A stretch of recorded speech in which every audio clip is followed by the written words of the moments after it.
आधार है। आपने इस तीनों को आपने नकार दिया और आपने यह कह दिया कि लौट के जा रहे थे तब सोनू को गोली मारी गई। अब आप समझिए, पहले आप कहते हैं कि गोली चली, गोली लगी, कार्रवाई होगी, फिर 3 दिन के बाद आप उस फुटेज को ले आते हैं जहां पर कोई दंगा, कोई हमला, कोई पब्लिक का कोई पत्थर नहीं चले, कोई हंगामा नहीं हुआ।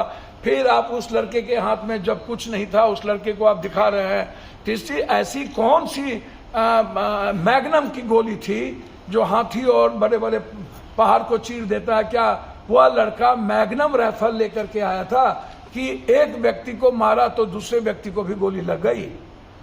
जबकि जिस व्यक्ति को आप कह रहे हैं कि नियाज को गोली लगी, सिल्लीगुड़ी में उस नियाज के भीतर से गोली निकाली गई। तो फिर मेरा सवाल सीधा है कि डीएम साहब, आप पर मेरा कोई सवाल नहीं है, आप बहुत बाखूबी अपने पदाधिकारी को बचाने का अच्छा प्रयास किए हैं और कोई भी आदमी अपने सबऑर्डिनेट को बचाने में बहादुरी दिखाती है।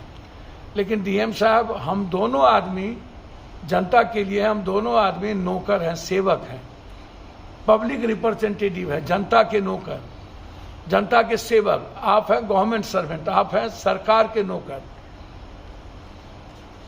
और जब गलतियां हुई तो वो उसको सस्पेंड करने में आपको हिम्मत नहीं दिखाई, आपने उसको तत्कालीन वहां से हटाने की हिम्मत नहीं दिखाई, आपने उसको कार्रवाई नहीं दिखाई, आप पब्लिक पर कार्रवाई। आप यहाँ पोस्टमार्टम रिपोर्ट में बिना परिजन के, खुर्शीद के परिजन के आपने कैसे करा दिया पोस्टमार्टम?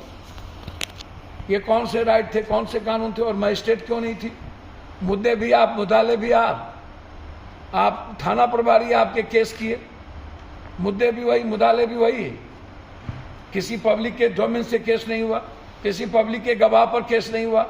आपको जो मन में आया पूरा का पूरा बारसई का पदाधिकारी, जिला मुखिया से लेकर के जिला परिषद से लेकर के नगर उपाध्यक्ष से लेकर के सबको आपने केस में डाल दिया।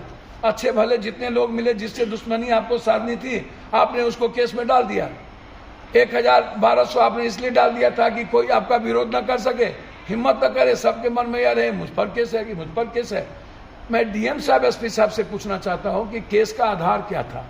क्या सीसीटीवी फुटेज के आधार पर आपने देखा कि किसी जनप्रतिनिधि के हाथ में पत्थर थे? क्या किसी जनप्रतिनिधि ने स्पीच में कहा कि जाओ तोड़ दो?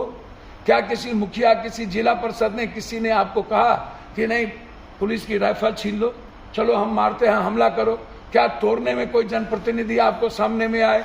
तो जब वो सीसीटीवी फुटेज में ना तो जनप्रतिनिधि आया, ना तो उसने भड़काया, नहीं तो उसने किसी को उसकाया, ना वो साथ गए।